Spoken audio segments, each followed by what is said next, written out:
Hola a todas y todos, bienvenidos a una nueva sesión de entrevistas que forman parte de la programación cinematográfica organizada por Formatos Híbridos, programa que se integra como una nueva sección del concurso internacional Juan Downey, llevada a cabo por la Corporación Chilena del Video junto a Atlas Productora. Hoy estaremos junto a la realizadora Pascal Bodet conversando sobre la película Vas tú renoncer, realizada en 2021. Agradecemos muchísimo a Gael Masrur, que nos ayudará con la traducción, y a Pascal por estar con nosotros. Merci à vous.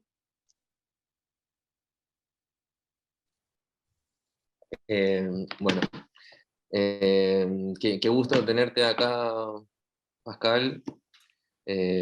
Pudimos ver tus películas en Bafisi, en Buenos Aires, y nos gustaron tanto que quisimos mostrar Vas tú renoncer.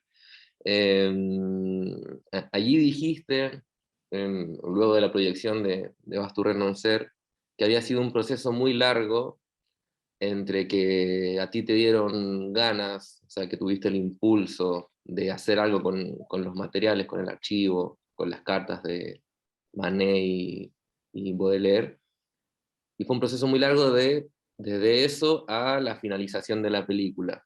Entonces, si nos puedes contar un poco de ese largo proceso de filmación, de producción, etc. Oui, c'est un projet que j'ai eu il y a très longtemps, vers 2003. J'étais tombée sur les caricatures de l'œuvre de Manet.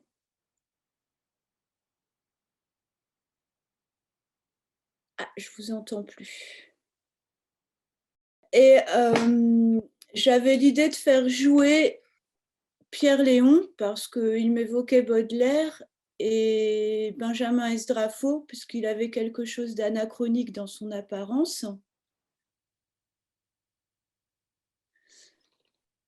Et j'étais partie uniquement de ça, j'avais quand même déjà l'idée, c'était avant tout de faire connaître les caricatures de Manet, de faire jouer ces acteurs dans un contexte contemporain, donc de faire une sorte de fantaisie historique. C'était dès le départ pas une reconstitution.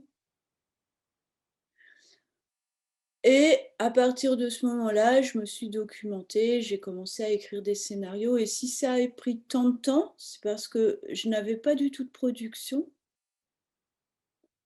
J'avais déposé le projet vers 2007 pour avoir des aides en mon nom propre, sans producteur.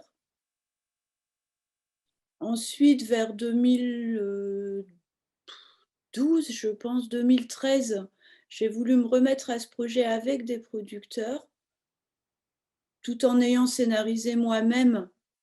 Donc, de toute évidence, ça passait pas les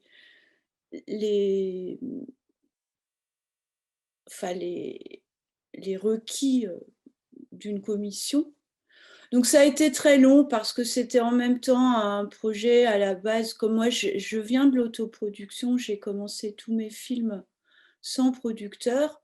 À partir des années 2010, j'ai commencé à travailler avec des producteurs, mais là, dans ce cas-ci, avec un film qui avait été écrit dans mon coin. Donc c'est aussi pour ça que ça a pris beaucoup de temps. Du coup, le projet a évolué. À un moment, il y avait un personnage de femme. À un autre moment, je m'étais dit, ah bah, je vais faire un film de fantôme, ça passera mieux pour les productions. Pour finalement trouver des producteurs qui ont financé le film. Ce film n'a pas eu de subvention. Et du coup, les choses se sont posées de manière beaucoup plus prosaïque. L'idée, c'était de tourner avec très peu d'argent. Et du coup, dans le scénario, j'ai fait en sorte que ce soit déjà plus simple. Donc est intervenu le personnage de Gulkan. Et en même temps, plus simple, plus restreint en temps. Le film, c'est un court long métrage. À un moment, le film, il était parti pour durer 2 heures. Mais ceci dit, la base du projet d'arriver à la séquence des caricatures, le fait qu'on ne sache pas que ce soit Manet et Baudelaire jusqu'à la fin, le fait que j'ai fait jouer les acteurs que je voulais faire jouer au départ, même 20 ans après, c'est resté. Et l'idée de fantaisie historique et d'artistes marginaux pour qui rien ne marche est également resté jusqu'au bout. Donc ça a changé de... Le projet a changé, mais pas dans sa nature même. Y en torno a cómo trabajas con los personajes, tanto en esta película como en las demás, ¿cómo es esa interacción o relación o dirección directamente que le das a tu personaje? O por ejemplo en el personaje de Julcán, ¿cómo es ese procedimiento? Alors, pour Gulkan, bah, c'est le type même de personnage qui a évolué et qui a trouvé son caractère au moment du tournage. Au départ, c'était un personnage d'acteur, donc du monde des arts, qui parlait très bien français. Et ça n'intéressait pas tellement l'acteur de faire quelque chose qu'il savait faire. Et moi, ça m'intéressait en fait plus tellement d'avoir un monde complètement homogène où il n'y avait que des artistes. Et en plus, le personnage de Gulkan tel qu'il est maintenant, il permettait de revenir à une sorte d'essence même de la communication entre les gens, puisque lui-même ne sait pas parler français. Donc la communication, là, elle se passe, je l'espère, avec autre chose qui est le cœur, le sentiment, avec le handicap de la langue. Donc tout ça pour dire que les trois personnages principaux, donc Gulkan, Charles et Édouard, c'est des gens que je connais très bien. Donc c'est vraiment des rôles écrits pour ces acteurs-là, qui ne sont pas des acteurs professionnels. Donc c'est une manière de retrouver en eux ce que j'aime moi qu'ils ont dans la vie. Et puis là, dans le cas de Serge pour Gulkan, de lui faire jouer quelque chose qui était un défi pour lui et qui me semblait enrichir cette histoire entre Charles et Édouard, qui est une histoire très franco-française, qui appartient à l'histoire de l'art, en faisant intervenir un personnage exogène d'étrangers qui ne parle pas français, mais qui saisit l'enjeu entre les deux, qui est un enjeu juste d'amitié, de gens qui sont tellement amis, qui se connaissent tellement, qu'ils n'arrivent même plus à se dire les choses.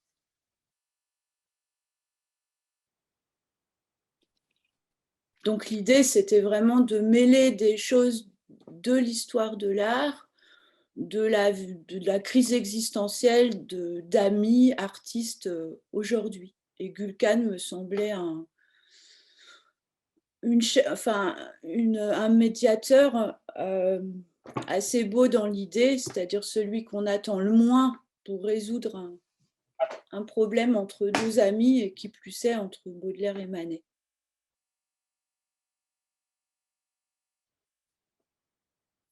Buenísimo. C'est très angoissant parce que je ne vous entends pas parler, je m'entends que moi, mais ça va. Sí, a nosotros también, sobre todo después de escucharte acá cuando viniste. Teníamos varias preguntas preparadas, pero todas ya las respondiste. Ah bon? Bien, muy bien. Pero hay una cosa que por lo menos a mí me interesaba y que me interesa de tu filmografía en general, que es cómo logras con un sistema más o menos, o un reparto estable, ¿cierto? De los tres actores que están acá, pero también Emanuel, creo que se llama. O sea, hay varios que están en casi todas las películas, y eso me llama mucho la atención. Y cómo también pasas del largo al corto sin ningún problema y siempre moviéndote en esos márgenes. La pregunta es entonces, ¿qué viene ahora? en qué estás trabajando. Eso nos gustaría saber. Alors, je continue les portraits documentaires. Pour moi, tous mes documentaires sont des portraits. Donc là, mais est-ce que je vais vraiment réussir à le faire? Je ne sais pas encore. Je suis en train de faire le portrait de la personne qui a servi de modèle pour Gulcan.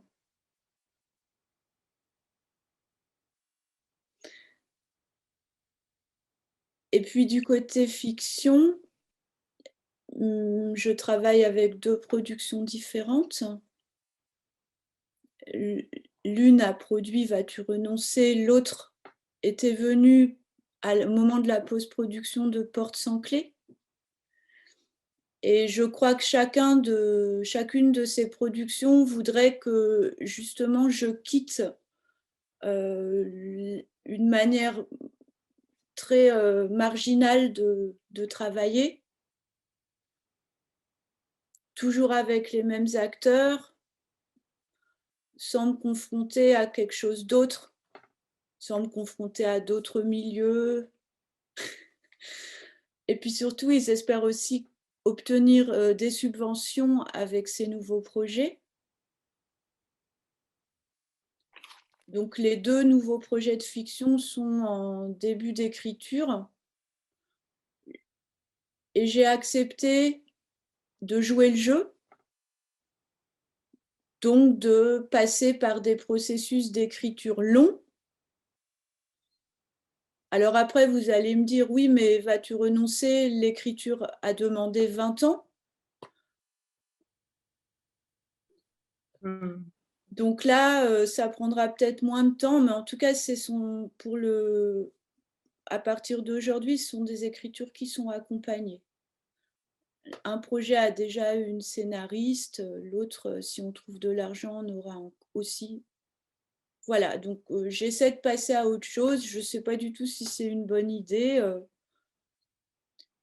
Après, Vas-tu renoncer, c'est mon premier film avec complet 6 pièces où il y avait un peu d'argent pour au moins avoir une équipe avec de la lumière notamment.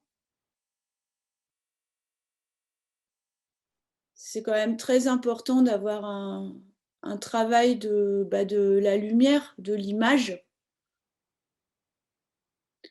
C'est pareil, Vas-tu renoncer, ça a été filmé en 15 jours. 15 jours de tournage, c'est très peu. Donc, l'idée, c'est de me confronter à quelque chose de plus confortable.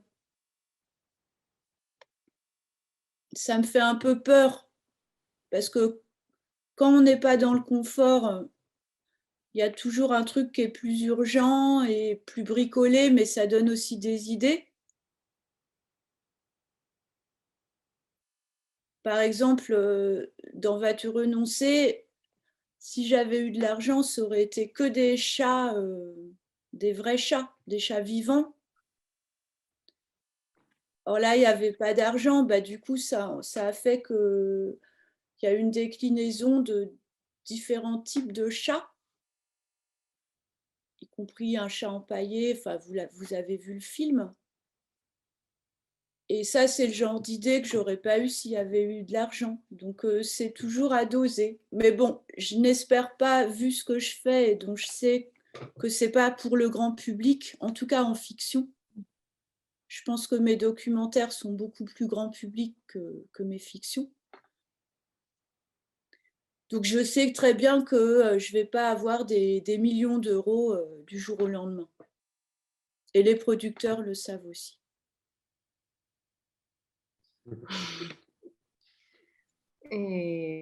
Pero entonces en ese sentido, las condiciones para filmar tanto documental como ficción varían mucho en términos de tiempo, o se te hace más fácil también los trabajos de documental, ¿no? Independiente del tema económico, ¿no? Sino como del trabajo, del procedimiento, del montaje, de la filmación. C'est juste que Je suis habituée à travailler comme j'ai toujours travaillé, c'est-à-dire de manière très familiale et amicale, avec des gens que je connais, donc on s'y habitue. Après, ce que j'espère, c'est que si les films, enfin si sur scénario on peut avoir de l'argent, ce que j'espère, c'est savoir me renouveler, de savoir, c'est-à-dire me confronter à autre chose, tout en gardant en tête la même chose, c'est-à-dire qu'on ait de l'argent ou pas, faire un film, c'est décor, personnage, histoire, et puis ensuite, qu'on ait de l'argent ou pas, comment on découpe, c'est pareil. Enfin,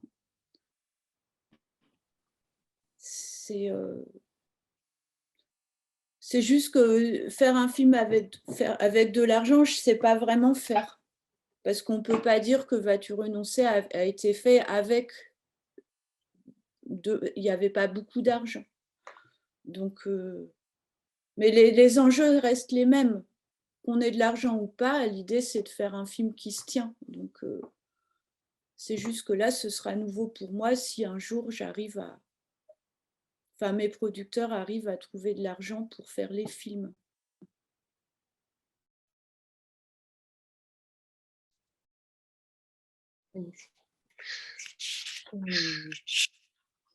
Creo que estamos, ¿no? Una última cosa para cerrar. No, o sea, quería hacer una pregunta sobre esos gatos que aparecen en la película, que da mucha risa, y no sé, esta peluca me encanta también, que es como que llega a ser muy absurdo, pero que también como que rompe un poco como con el drama de los personajes y de la amistad que hay detrás. Entonces nada, era como... ¿De dónde viene esto como independiente de los recursos que no tenían para poder poner gatos de verdad? También hay una cuestión muy cómica y como una intención de hacerlo de esa manera.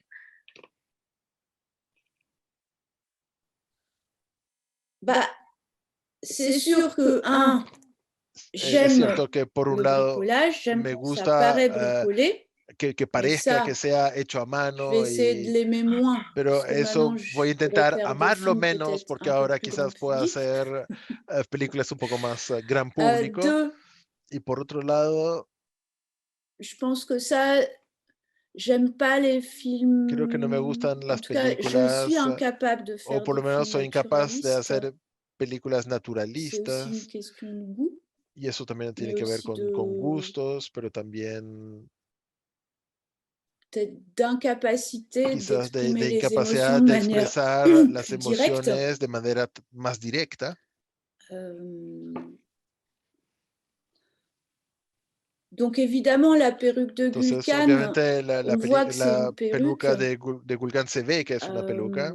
Donc ça met à distance. Entonces uno nos pone a cierta distancia. J'aime la distance. Y me gusta esa distancia. Après, peut-être je devrais l'aimer un peu Pero moins. quizás tengo que también aprender a amarla un poco menos porque ça crée une distance. Donc, puede que crear un rechazo, una distancia, entonces uno pierde un poquito de... Des spectateurs en route.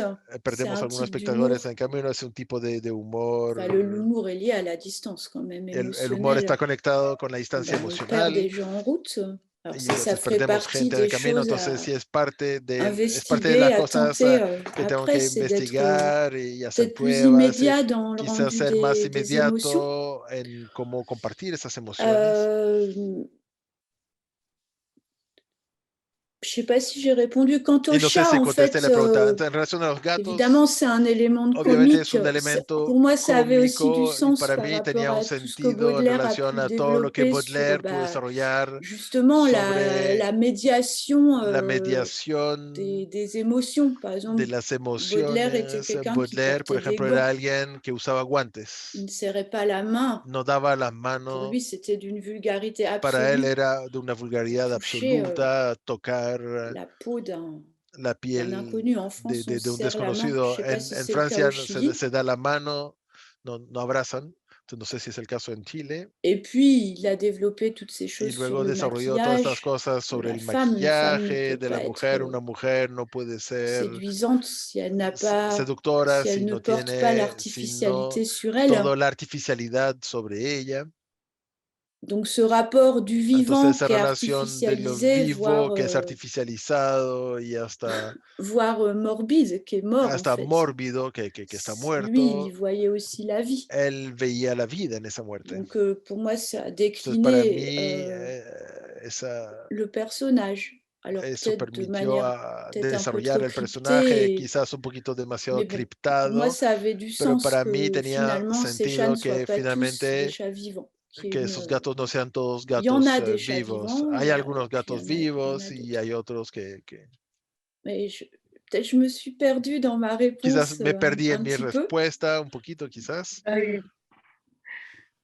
No, está muy bien, muy bien. Y nosotros votamos por mantener el humor, porque nos dieron mucha risa. Todas las películas tuyas que vimos nos dieron mucha risa, incluso Le Carré de la Fortuna también tiene momentos muy divertidos, sin querer serlo, digamos. O sea, no, eso está muy bueno, eso nos gusta mucho por lo menos nosotros. Sí, quedamos muy contentos de haber Ça me fait extrêmement plaisir. J'en suis très honorée. Merci. Ben, c'est sûr que je voudrais... Mon but, c'est de continuer à développer une sorte de comique. Mais le comique, c'est un ton. Donc, les choses dont on parle ne sont pas forcément gaies. Mais l'idée, c'est de faire rire. Enfin, pas rire à grand éclat, mais vous m'aurez compris. Sí. O sea, yo me sigo riendo en mi cabeza cuando pienso como Vulcan le dice Shal a Shal. Como que sigue sonando. Sí, ya. Me da mucha risa. Bah, en français, le mot chat, claro. C'est la première syllabe du prénom Charles. Chat. Sí, muy divertido. Así que, bueno, eso. Muchísimas gracias. Sí, muchísimas gracias. Ojalá, además de presentarla en formatos híbridos, tu película, se puedan dar también en otros cines de Chile. Sí, ojalá puedas venir a presentarlas algún día. Sería muy lindo. Avec plaisir. Le prochain.